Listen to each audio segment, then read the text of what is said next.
तो ये return to petrol and pure petrol, ये दोनों ऑप्शन है।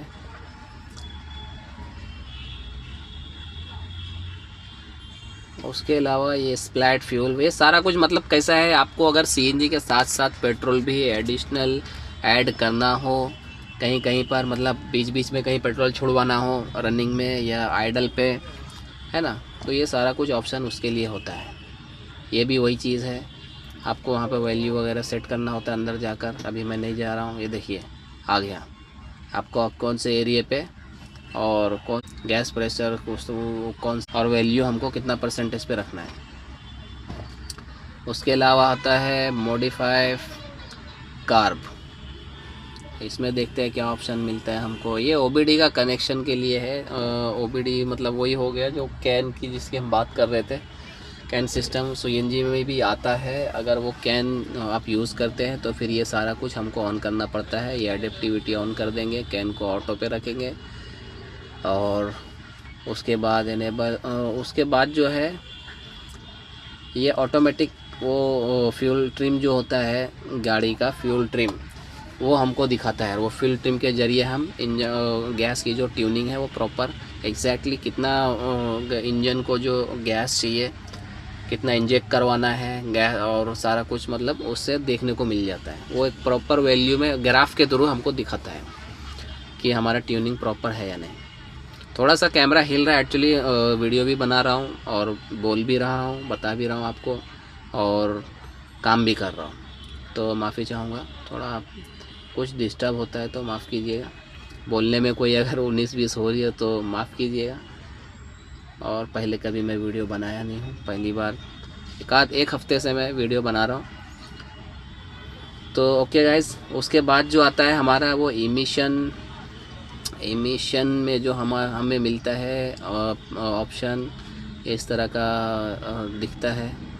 इंटरफेस जो है एग्ज़िट कट ऑफ लर्निंग और लर्निंग नंबर इंजेक्शन, और जो है लास्ट वाला गैस इंजेक्शन इन कट ऑफ के एग्ज़िट के टाइम पे जो कट ऑफ कराना है वो ये है। लर्निंग नंबर इंजेक्शन है, क्या हमको इंजेक्शन का जो सिखाना है तो वो हमको उतना नंबर वाइज ही पता चलता है सारा कुछ ECU को। गैस इंजेक्शन इन कट ऑफ, ओके गाइस। तो यहाँ पे RPM होगा और यहाँ पे इंजेक्शन टाइम मिली सेकेंड, ये MS जो लिखा है मिली सेकेंड वो रहेगा।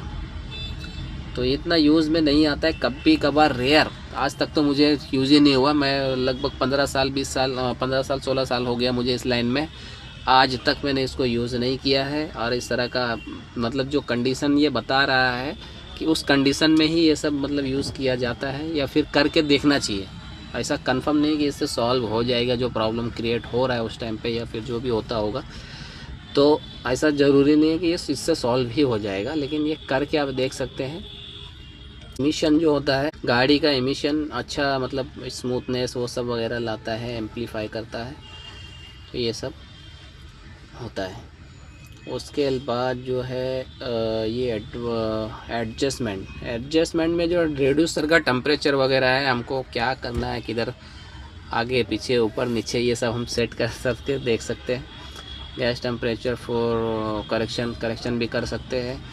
मान लीजिए 100 है, उसको कुछ कम करना है ना, तो इस तरह हम यहाँ से ये गैस का रेड्यूसर टेम्परेचर जो होता है, गैस टेम्परेचर करेक्शन, ये दो मतलब टेम्परेचर है। एक तो रेड्यूसर टेम्परेचर जो वाटर टेम्परेचर हम लोग लाइन में लगाते हैं, बहुत सारे CNG के जो मैकेनिक भाई हैं उनको नहीं पता होगा। ये जो है आप पानी के जो हॉस पाइप में टेम्परेचर सेंसर लगाते हैं, रेड्यूसर टेम्परेचर बोले तो वही होता है जो हम हॉस पाइप में फिट कर देते हैं टेप के ज़रिए या टाई क्लिप लगा के। दूसरा जो है ये वाला अलग चीज़ है, ये हमारा मैप सेंसर के अंदर आता है। उसमें 2 सेंसर होते हैं, गैस का टेम्परेचर सेंसर होता है और एक गैस का प्रेशर होता है, उसके अंदर 2 सेंसर होते हैं, ठीक है। तो ये यहाँ से कितना माइनस ये ऐसा कुछ सब ये रहता है, सेटिंग किया हुआ रहता है। तो इसमें भी अगर हमको चेंजेस करना हो तो हम कर सकते हैं, लेकिन उतना इसके लिए पहला हमको नॉलेज लेना ज़रूरी है कि क्या करने से क्या होएगा। वैसे कुछ करना नहीं पड़ता है इसको, ऑलरेडी प्रोग्राम किया हुआ आता है। कभी कुछ ख़राब होता है, कोई मैप सेंसर आपका मैप सेंसर माइनस में गया है या फिर टेम्परेचर रिड्यूसर माइनस में गया है, तो आप फिर ये सब ऑप्शन यूज़ करके देख सकते हैं। जैसे आपका -40 हो जाता है ना, -40 हो गया है तो आप उसको प्लस में 50 में करके आप देख सकते हैं आपका वैल्यू स्क्रीन पे चेंज हो रहा है कि नहीं। अगर वो होता है, अगर वो कम्प्लीटली ख़राब हो गया है तो फिर वो आपको रिप्लेस ही करना बेटर होगा, और उसके बिना काम होगा भी नहीं। ओके गाइस, इस तरह से है। और नॉलेज आपको बढ़ाना है तो आप से ज़्यादा वीडियो देखिए, और मेरे अलावा भी लोगों की वीडियो देखिए जो आपके नॉलेज में है और जो आपको पसंद आते हैं। जो लोग अच्छी बातें बताते हैं, रियल बात बताते हैं, आप उनका वीडियो देखा करिए। और लाइक और सब्सक्राइब ज़रूर करिए दोस्तों। लाइक और सब्सक्राइब करने से एक ये बेनिफिट है, बेल आइकन का घंटी भी ज़रूर दबाइए। क्यों? क्योंकि अगर कोई नई वीडियो अपडेट होगी, लाएंगे, तो आपको भी उसका नोटिफिकेशन सबसे पहले जाएगा। तो नॉलेज लेना बहुत अच्छी बात है, लेना भी चाहिए। अब ये जो है आखिरी वाला एक है, ये ऑटो कैलिब्रेशन। तो ये ऑटो कैलिब्रेशन का इंटरफेस है। जब हम कैलिब्रेशन करते हैं तो ये एक अलग कैलिब्रेशन है, इस पर तो हम नहीं जाते हैं जल्दी, क्योंकि उतना टाइम भी होता नहीं है। तो एक दूसरा कैलिब्रेशन हमको और मिलता है इसके अलावा, वो है यहाँ से। ये देखिए, ये वाला कैलिब्रेशन हम करते हैं। वो जो कैलिब्रेशन दिखाया मैंने वो बहुत डीप कैलिब्रेशन है, उतना हमको ज़रूरत नहीं पड़ता है इसके अंदर जाने का। एकदम बारीक चीज़ें जो होती है वो तक ये सेट करता है यहाँ पे। तो ये भी अगर करते हैं तो अच्छी बात है, और नहीं भी करते तो भी चलता है। ये भी एक अच्छा है, इससे भी काम हो जाता है। ऐसा नहीं कि मतलब इससे ख़राब होता है, दोनों भी ठीक है। और ऑप्शन 2 दिया है, अगर यहाँ से कुछ नहीं हो पा रहा तो आप वहाँ से भी करके देख सकते हैं। तो गाइस, ये इतना कुछ बताया है। उसके अलावा अभी अगर मैं, मतलब वीडियो काफ़ी लंबा हो रहा है, लेकिन इंटरेस्टिंग वीडियो है, आप ज़रूर देखिएगा पूरा वीडियो। चाहिए तो इसको मैं 2 पार्ट में मैं बना दूंगा। अभी जो मैं ये कर रहा हूँ इसको मैं 2 पार्ट में कोशिश करूँगा, क्योंकि बहुत लंबा वीडियो हो रहा है ये। और उसके अलावा फिर जो हमारा सेकंड आता है, पहला तो हमने ये देखा व्हीकल कॉन्फ़िगरेशन के बारे में, फिर आता है हमारा डिस्प्ले। अच्छा, मैं एक चीज़ बताना भूल गया आपको। जब ये हमारा कम्युनिकेशन केबल जो है ये वाला, ये जब कनेक्ट होता है ना, तो हमको यहाँ से पता चल जाता है कि ये कनेक्शन हुआ है कि नहीं। और यहाँ पे ECU कनेक्टेड लिख के आ जाता है। आप देखिए यहाँ पे ECU कनेक्टेड दिखा रहा है। ये जो मेरा कर्सर देख रहे हैं ना लैपटॉप का, ये यहाँ पे ECU कनेक्टेड। ओके गाइस, फिर ये हमारा CNG का स्टैंडर्ड AEB ये बताता है, जो हमारा कॉन्फ़िगरेशन है ECU का। फिर उसका फॉर्मवेयर क्या है वो बता रहा है। CNGs वगैरह तो हमने डाला है तो वो दिखा रहा है यहाँ पर। उसके अलावा फ़ाइल मिल जाता है हमें यहाँ पे। ये जो फाइल है, अगर कुछ फ़ाइल हम सेव करके रखते हैं तो यहाँ पे मिलेगा, नहीं तो फिर एग्ज़िट हो जाएंगे। फिर सेटिंग है, लैंग्वेज वगैरह हम सेट कर सकते हैं, जूम कर सकते हैं। डायग्नोसिस कोड्स हम यहाँ पे देख सकते हैं, जो गाड़ी के अंदर ECU के जो फॉल्ट्स आते हैं वो कोड वगैरह हम देख सकते हैं। कुछ कोड नहीं भी है तो भी हम देख सकते हैं इस पर जाके। ये हेल्प है। तो चलिए फिर हम जहाँ थे वहाँ पे स्टार्ट करते हैं। ये डिस्प्ले आता है, डिस्प्ले में हम जाएंगे तो यहाँ पे हमको डिस्प्ले दिखाता है। फिर हम यहाँ पर गाड़ी को स्टार्ट सब कुछ हो जाएगा जब गाड़ी गैस पे चली जाएगी। तो फिर हम यहाँ पे स्कोप देख सकते हैं कि ये जो चीज़ है बहुत अच्छी चीज़ है। एक यहाँ पे हम उसको सिलेक्ट करने का ऑप्शन मिलता है कि हमको किस चीज़ को देखना है, लेकिन ये हमको आना चाहिए देखने को, वरना ये आपका किसी काम का नहीं है। ठीक है, ये रिवर्स RPM किस तरह से चलता है पैराग्राफ में आपको मालूम होना चाहिए। तो फिर यहाँ पे जब चलेगा तो आप उसको समझ पाओगे प्रॉपर चल रहा है कि नहीं। ठीक है, तो ये पैराग्राफ जो है वो अलग चीज़ है, वो सब जो थी वो अलग चीज़ है पैराग्राफ समझने के लिए, क्योंकि हर एक चीज़ का पैराग्राफ अलग अलग चलता है। रेस देने पे मोमेंट कुछ होता है, आइडल पे कुछ होता है, बंद पे कुछ होता है, हाई RPM पे कुछ होता है। ठीक है, तो ये सिग्नल कुछ फ्लैट चलते हैं और कुछ सिग्नल जो है वो ऐसा वेव फॉर्म में चलते हैं। ठीक है, कुछ है वो डिजिटल में चलता है। तो ये सारा कुछ पैराग्राफ आपको समझ में आना चाहिए। कुछ हीट पे चलता है, कुछ धीरे धीरे हीट पे कम होता है, ऐसा सब है। मैंने बहुत सारे चीज़ों के बारे में बताया है। ये सब सेंसर होते हैं, सेंसर के जो पैराग्राफ है वो सब बताता है हमको। तो ये पैराग्राफ आपको मालूम होएगा तो ही आप कर सकते हैं, वरना आप इसको कुछ कर नहीं पाएंगे। बाकी इसमें कुछ चेंजेस वगैरह नहीं करना होता। यहाँ से हम सिर्फ क्लिक करके, देखो ये क्लिक है, ये मैंने हटा दिया और हटा दिया तो ये इसका पैराग्राफ में नहीं दिखाएगा। जब हम स्टार्ट करेंगे तो यहाँ पे ऑटोमेटिकली सारा कुछ सिग्नल ऐसे चलता है, कुछ पैराग्राफ ऐसे दिखाएगा, कुछ पैराग्राफ ऐसे दिखाएगा, ऐसे आएगा, ये हमारा डिजिटल हो गया, ठीक है। कुछ ऐसा आएगा, कुछ ऐसा जाएगा, ऐसा आएगा, ये हमारा ऑटोगैस ऐसा होता है। तो ये सब पैराग्राफ यहाँ पे चलेगा जब गाड़ी स्टार्ट होगी, गैस पे जाएगी तब। तो अभी मैंने गाड़ी स्टार्ट नहीं किया है, जब गाड़ी स्टार्ट करूँगा तो टाइम रहेगा तो बताऊँगा, नहीं तो फिर कभी इसके ऊपर मैं एक वीडियो अलग से बना दूँगा आपको। ओके गाइस, तो दूसरा जो है हमारा स्कोप हो गया। फिर यहाँ पे हमको ये इतना स्क्वायर बॉक्स के अंदर गाड़ी स्टार्ट होने के बाद हमें ये बताती है सारा कुछ। तो ये मैंने गाड़ी स्टार्ट किया, गाड़ी अभी CNG पे नहीं है लेकिन तो पेट्रोल पे ही है। तो अगर ये गैस पे होती है तो यहाँ पे देखिए, पहले यहाँ पे बताता टाइम्स ऑफ गैस इंजेक्शन जो है मिलीसेकंड, ये भी चल रहा होता। अभी ये पेट्रोल का चल रहा है, 3.46 मिलीसेकंड का जो इंजेक्टर है वो इंजेक्ट कर रहा है गाड़ी के अंदर आइडल कंडीशन में। ये सब लोग, बहुत सारे लोगों को नहीं पता है, तो ये सब आप शॉर्टकट जानिए, समझिए ये क्या है। आप बस नंबर देख लिए कि हाँ 3.5 चल रहा है, ठीक है चल रहा है, अब ये गैस का है चल रहा है, लेकिन कितना चल रहा है, कितना चलना चाहिए ये आइडल पे आपको पता है। ये 2.5 से 3.5 तक ही चलना चाहिए। अगर ये ज़्यादा चल रहा है या उससे कम चल रहा है तो फिर प्रॉब्लम है, फिर उसको आपको चेक करना होगा कि क्यों हो रहा है सब। तो ये ज़्यादा भी नहीं होना चाहिए, कम भी नहीं होना चाहिए। ये अभी पेट्रोल पे है इसलिए पेट्रोल का ही चल रहा है। अगर गैस पे गाड़ी गई होती, अभी तक मैंने गैस पे शिफ्ट नहीं किया है, अभी ट्यूनिंग ही बता रहा हूँ मैं आपको। ट्यूनिंग नहीं हुई है, फिर ट्यूनिंग होने के बाद गैस पे इसको मैं डालूँगा। ओके, तो उसके बाद जो है ये यहाँ पे बताएगा गैस का प्रेशर कितना है, बैटरी का वोल्टेज बताएगा, फिर मैप का बार बताएगा। फिर हमारा आता है इंजेक्टर का, जो हमने गैस का इंजेक्टर लगाया है उसका नोज़ल का साइज़ परफेक्ट है या नहीं, वो नोज़ल का मेज़रमेंट भी यहाँ पर हो जाता है। कैलिब्रेशन के बाद वो ऑटोमेटिकली डिटेक्ट करके हमें इन्फॉर्म कर देता है कि आपका जो नोज़ल का जो साइज़ है, होल है, वो करेक्ट है या नहीं। तो करेक्ट का मतलब कैसा है, करेक्ट है तो ये सेंटर में आएगा, ये स्क्वायर से लेके ये स्क्वायर तक। और अगर ये टू बिग है तो ये इतने से लेके इतने, ये 3 स्क्वायर के अंदर में आएगा। अगर ये टू स्मॉल है मतलब होल छोटा है, गैस को जाने में मतलब इंजन को गैस ज़्यादा चाहिए और होल छोटा है, तो फिर वो स्मॉल सेट कर देगा यहाँ पे। ये जो रेड कलर का है इस स्क्वायर बॉक्स के अंदर ये डॉट यहाँ पे आ जाएगा, ठीक है। और ये लामड़ा का है, लामड़ा अगर लगता है तो फिर यहाँ पे हमको कुछ ना कुछ रीडिंग बताएगा। यहाँ से हम चेंज ओवर कर सकते हैं। ये जो आप देख रहे हैं कर्सर, ये हमारा स्विच है गैस का।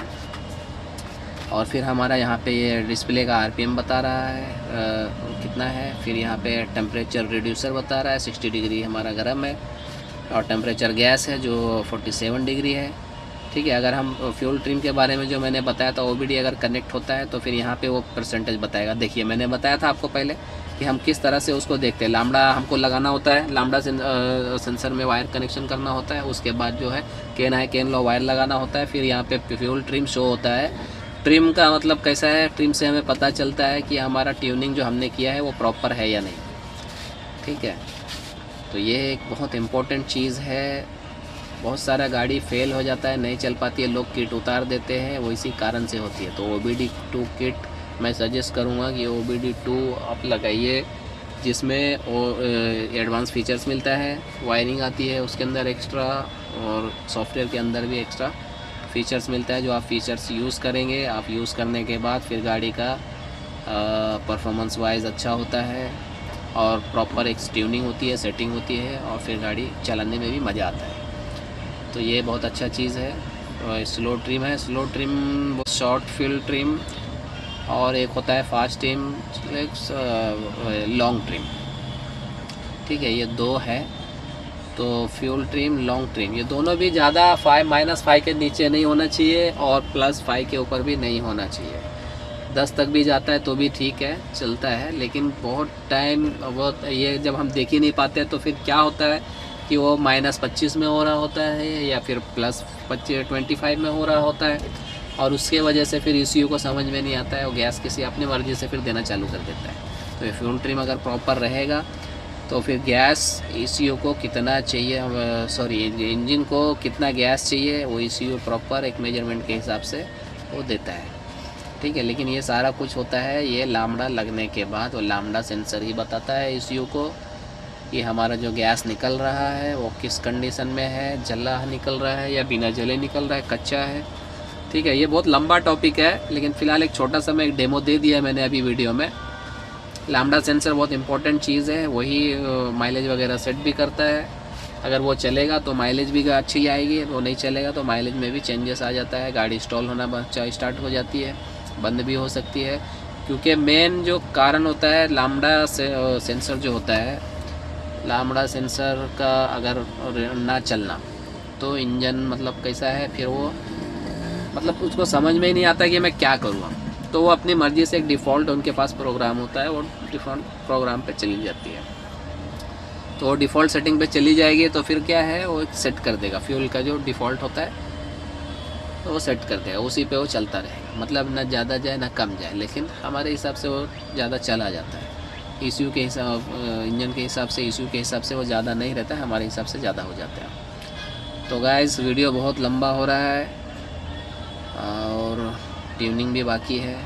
उसके बाद डायग्नोसिस आता है। डायग्नोसिस में हम ये अंदर आने के बाद कुछ इस तरह का इंटरफेस है इसका। यहाँ पे हमें मिलता है पेट्रोल इंजेक्टर जो चल रहा है वो चल रहा है या नहीं, ये हमको एक अच्छी चीज़ है यहाँ पे देखने को मिल रहा है। जैसा अभी अगर ये नहीं होता तो हमको पता नहीं चलता गाड़ी मिसिंग कर रही है, हमको पता ही नहीं होता यार कौन सा इंजेक्टर मिस कर रहा है, लेकिन हो रहा है। लेकिन ये है ऑप्शन तो हमें पता चलता है कि यहाँ पर ये वाला इंजेक्टर बंद है, तो ये पेट्रोल का शो कर रहा है और ये गैस का शो करेगा जब गैस पे गाड़ी जाएगी। ओके गाइस, यहाँ पे एक टाइम, यहाँ पे गैस और पेट्रोल, गैस लगने के बाद यहाँ पे एक टाइम जो है वो सॉरी रिकॉर्ड होता है। यहाँ पे गैस लगने के बाद कितना घंटा गाड़ी आपकी चली या चल रही है, यहाँ पे एक वो हो जाता है। ओके, यहाँ पे रिकॉर्ड होता है पेट्रोल पे गैस लगने के बाद, पेट्रोल पे आज तक आपने कितना चलाया या साल भर में कितना चलाओगे। एनेबल डायग्नोसिस, वो कुछ भी अगर फॉल्ट आएगा ये चालू रहेगा तो यहाँ पे डायग्नोसिस में वो ऑटोमेटिकली आ जाएगा, ठीक है। यहाँ पे line by line, step by step जितने भी कोड्स आएंगे यहाँ पे आपको एक एक दिखाते जाएगा। उसके अलावा ये हम बंद करके देख सकते हैं, जैसा ये वाला है, ये देखिए ये वाला, ये ऐसा, ये लेकिन गैस पे हम कर सकते हैं। पेट्रोल पे इसका हमें परमिशन नहीं मिलता है, हम सिर्फ गैस पे इसको कर सकते हैं क्योंकि इस पे हमें परमिशन है। हम इसको अभी एक बंद करके चेक कर सकते हैं, कोई इंजेक्टर अगर ख़राब हो तो वो चीज़ कर सकते हैं। तो ये कैलिब्रेशन का आ गया। अभी कैलिब्रेशन पे हम जाएंगे, उसके पहले मैं थोड़ा इस पे जाऊँ। कैलिब्रेशन होने के बाद जो हमारा सेटिंग है वो हम इसको यहाँ पे ऐसा name of file to be saved, ऐसा हम फाइल को सेव कर सकते हैं, ठीक है। कितने सिलेंडर की गाड़ी है, फ्यूल टाइप क्या है, LPG है या CNG है, आप वो भरिए और भरने के बाद आप यहाँ से ओके करके ओके बटन दबा के सेव कर दीजिए, आपका फ़ाइल यहाँ पे आ जाएगा। ये एक बेनिफिट है। फ़ाइल अगर सेम गाड़ी आती है तो आप same as it is file आप ऐसा उठाइए यहाँ से और उठा के सीधा सॉरी यहाँ से नहीं उठाना है आपको, ये यहाँ से सेव फाइल, हाँ लोड कॉन्फ़िगरेशन, आप इस पर आए, आप यहाँ से आपका फ़ाइल जो सेव किया हुआ था वो फ़ाइल आप यहाँ से उठा लें, उठा के सीधा ओके कर दें, ये सीधा आपके ECM के अंदर फ़ाइल को, तो वो फाइल जो है आपका ECM के अंदर प्रोग्राम हो जाएगा। तो ये एक बेनिफिट है। उसके बाद ECU का जो फॉर्मवेयर होता है वो कैसा है, वो अपडेट आते रहता है, ठीक है। या फिर आपका ओल्ड ECU है, आपने अपडेट नहीं किया तो आप यहाँ से अपडेट कर सकते हैं। जैसा मान लीजिए अभी हमारा फॉर्मवेयर जो था कितना है 11.37, ये हमारा ECU का फॉर्मवेयर वर्जन है। तो ये वही चीज़ है जो यहाँ पे दिखा रहा है 11.37, आप देख रहे हैं मेरे कर्सर के पास, ये देखिए। तो यहाँ से हम कुछ चेंजेस वगैरह भी कर सकते हैं और बस इसमें इतना ही है। उसके बाद जो है एग्ज़िट है और ये कैलिब्रेशन है। तो मैं अभी कैलिब्रेशन नहीं कर रहा हूँ, मेरे पास उतना टाइम नहीं है। और कैलिब्रेशन करना अच्छी चीज़ है, एक्चुअली बेस्ट वही है, लेकिन मैं इस पर कभी और वीडियो बनाऊँगा मैं। क्योंकि कैलिब्रेशन करना मतलब एकदम आसान भी नहीं है सेकेंड हैंड किटों में जल्दी। मतलब मान लीजिए रीसेटिंग के लिए आती है या सेकेंड हैंड किट लगाते हैं तो कैलिब्रेशन में थोड़ा सा प्रॉब्लम आता है, इशू आ जाता है। न्यू किट रहता है तो फटाफट कैलिब्रेशन हो जाता है, कोई इशू नहीं आती है। फिर भी चलिए मैं एक बार ट्राई करता हूँ। एक्चुअली ये रीसेटिंग है, होना चाहिए। और तो गाड़ी हम स्टार्ट करते हैं और ये मैं स्टार्ट कर दिया गाड़ी का आरपीएम थोड़ा हाई है। गाड़ी के अंदर भी थोड़ा प्रॉब्लम है। एक्चुअली इसका ब्लॉक में एक सेंसर लगा होता है, नॉक सेंसर का एरर है और एक लैम्डा सेंसर इसका चल नहीं रहा है। तो शायद उस कारण से ये फॉल्ट जो रेस का है हो सकता है। गाड़ी के अंदर वाइब्रेशन भी है, नॉकिंग थोड़ा बढ़ा हुआ है क्योंकि नॉक सेंसर काम नहीं कर रहा है, तो नॉकिंग उसकी वजह से भी बढ़ जाती है।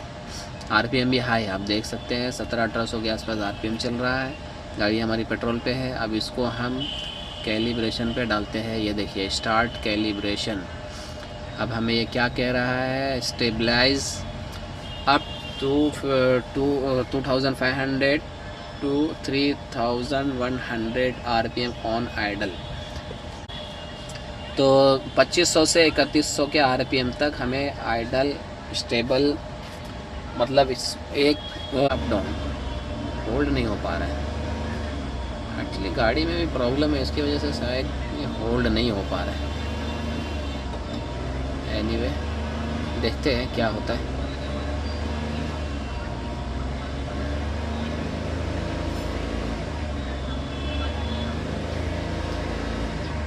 तो अभी हो रहा है calibration in progress, keep the accelerator pedal stable. ठीक है, कैलिब्रेशन का जो है प्रोसेसिंग में ही जो है, अभी भी एक्सीलेटर को स्टेबल रखना है,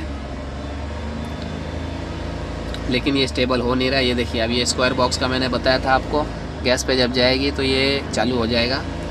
ठीक है, तो टाइम्स ऑफ इंजेक्शन जो है गैस का वो भी चालू हो गया है। गैस का प्रेशर भी बता रहा है और मैप भी बताने लग गया है। ठीक है, और हमारा ये भी बता रहा है, वो भी वहीं पे था पहले से भी, अभी भी वहीं पे, मतलब नोज़ल का जो साइज़ है वो परफेक्ट है।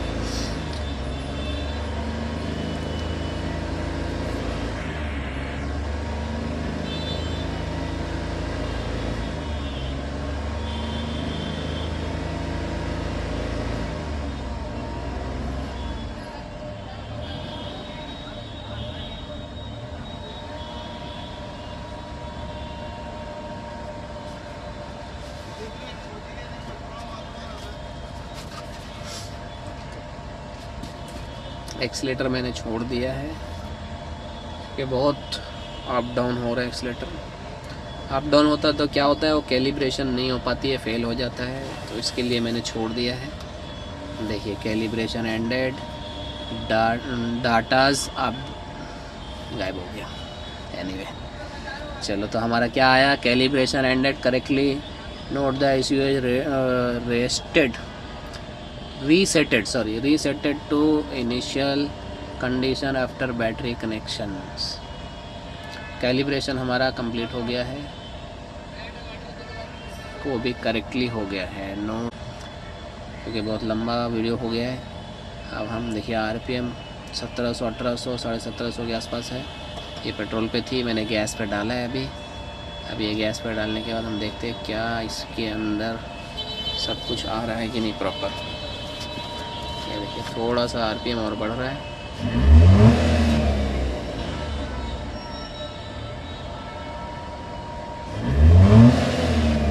परफेक्ट। एक्चुअली इसका आरपीएम पहले से हाई है, तो कस्टमर को मैंने बताया है ये प्रॉब्लम है, उसका एक रिपोर्ट भी बना के दिया है कस्टमर को, और काम करने की ज़रूरत है इसके अंदर। ये फिर इसलिए मैं सिर्फ गैस का आपको बताया, बाकी थोड़ा बहुत काम है इसके अंदर। काम था वो हो गया है, आप लोग देख सकते हैं। गैस पर चली गई है, गैस पे भी जा नहीं रही थी, वो कुछ काम वगैरह मैंने किया था, वो सब होने के बाद गाड़ी गैस पर चली गई है, एकदम अच्छा है। ठीक है, तो गाइज़ वीडियो आपको कैसा लगा इसके बारे में आप इन्फॉर्मेशन ज़रूर दीजिए मुझे, कमेंट कीजिए, लाइक कीजिए, सब्सक्राइब कीजिए और वीडियो को ज़्यादा से ज़्यादा शेयर कीजिए और बेल आइकन का घंटी ज़रूर दबाइए इससे क्या होगा कि सीएनजी रिलेटेड या स्कैनर, मैं स्कैन भी करता हूँ एक्चुअली, मैं सीएनजी का ही नहीं करता हूँ, सीएनजी के अलावा पेट्रोल में भी अगर कुछ प्रॉब्लम है सेंसर वगैरह में तो वो सब भी मैं चेक करता हूँ, देखता हूँ, बनाता हूँ। तो उसके ऊपर भी मैं वीडियो बनाऊँगा, पर मेरा जो मेन काम है वो सीएनजी का ही है और उसका भी है, वो भी करता हूँ मैं, ठीक है। तो स्पेशलिस्ट मतलब एक समझो ना कि स्पेशलिस्ट मैं सीएनजी का हूँ। तो guys thank you so much video देखने के लिए, आपका धन्यवाद, और वीडियो को ज़्यादा से ज़्यादा शेयर कीजिए। तो thank you so much, thank you for watching, thank you so much guys, thank you for watching my video. And आपने वीडियो को पूरा देखा और मैंने एक्सप्लेन कैसा किया आप ज़रूर बताइए, कमेंट करिए, लाइक कीजिए, शेयर कीजिए और सब्सक्राइब ज़रूर करिए। वीडियो आएगा तो आप तक वो पहुंचेगा नहीं, फिर आपको ढूंढना पड़ेगा। सीएनजी रिलेटेड अगर आप कुछ जानना चाहते हैं, मैकेनिक भाई हो या फिर जो इस फील्ड में है, तो मैं सारे लोगों को बोलूँगा कि चैनल को सब्सक्राइब कीजिए, सीएनजी के बारे में नॉलेज लीजिए और अपना काम कीजिए। अगर आप गाड़ी में फंस गए हैं, अटक गए हैं, तो उसके बारे में भी कुछ नॉलेज रहता है वीडियो के अंदर, तो आप उस चीज़ को भी आप देखकर अगर कुछ सॉल्व कर सकते हैं तो कीजिए। जो इजी वे में हो आप उसी चीज़ को कीजिए। ये कस्टमर के लिए कहना है मेरा, आप इजीली जो चीज़ आपको समझ में आती है सीएनजी रिलेटेड में, मैं जो कुछ अगर कुछ एक्सप्लेन कर रहा हूँ, कुछ बता रहा हूँ करने के लिए, तो जो इजी वे है आपको लग रहा है कि आप कर सकते हैं तो ही आप कीजिए, वरना आप मैकेनिक से कांटेक्ट करिए और मैकेनिक से ही करवाइए। ये बेस्ट वे है और यही एक तरीका होता है। उसके अलावा जो है वीडियो बहुत अच्छी बनी है। अगर कुछ लगता है आपको और जिनको पता है इस बारे में उनको भी अगर लगता है कुछ गलत बताया है तो आप भी कमेंट में ज़रूर बताइए और आप भी वीडियो बनाइए, ताकि लोगों को आपके अंदर जो जानकारी है वो भी बाहर आए, लोगों तक पहुँचे। मेरे अंदर जो जानकारी है वो मैं दूसरों तक पहुँचाने की कोशिश कर रहा हूँ इसके थ्रू। तो गाड़ी तो सीएनजी पे चली गई है, प्रॉब्लम हुआ था, गाड़ी गैस पे नहीं जा रही थी, तो बहुत अच्छी बात है। मैं सोचा नहीं था थोड़ा इतना जल्दी हो जाएगा प्रॉब्लम का सॉल्यूशन। थोड़ा वीडियो बनाने में टाइम ज़रूर लग गया है, लेकिन वीडियो बनाना भी ज़रूरी था। तो guys thank you so much. और जो मैंने बोला है सब्सक्राइब, इससे मुझे भी थोड़ा हिम्मत बढ़ता है और वीडियो बनाने का थोड़ा अट्रैक्शन भी बढ़ता है। थोड़ा लगता है कि मैं भी वीडियो बनाऊँ, लोग मुझे पसंद कर रहे हैं, मेरे वीडियो मेरे काम को लाइक कर रहे हैं। तो आप लोग लाइक सब्सक्राइब ये सब करेंगे तो मेरा भी सीएनजी के ऊपर और ज़्यादा से ज़्यादा वीडियो मैं बनाने की वो करूँगा। तो guys thank you so much, all the best, bye.